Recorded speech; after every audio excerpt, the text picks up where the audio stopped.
Walang sesyon sa Senado, magiging araw-araw na ang gym training ni pambansang kamao Manny Pacquiao. 2 buwan bago ang kanilang sagupaan ng Australianong si Jeff Horn.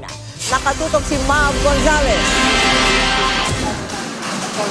Nagsimula na ang gym training ni pambansang kamao Manny Pacquiao para sa laban nila ng Australianong si Jeff Horn. Araw-araw na raw ang magiging gym training ngayong buwan at mas magiging intense pagdating ng June pagkatapos mag-break ng Senado. Mahirap pero I manage naman. Just time management lang kailangan, disiplina sa sarili. Kaninang umaga, tumakbo naman si Pacman sa isang exclusive subdivision sa Makati City. Kasama niya ang ilang miyembro ng Team Pacquiao at ang pinsan niyang si Rene Pacquiao. Pero kalaunan, naiwan na lang na mag-isang tumatakbo si Pacman. Matapos ang 2 ikot sa subdivision, nag-shadowboxing, road work, at core exercises siya sa bahay.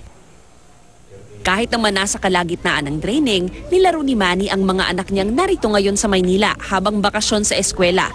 Nakipag-jack and poy pa si Pacman sa anak niyang si Queenie. Panalo ako. Tuloy-tuloy na ang ensayo ni Pacquiao para sa laban niya sa Hulyo. Mav Gonzalez, nakatutok, 24 Oras.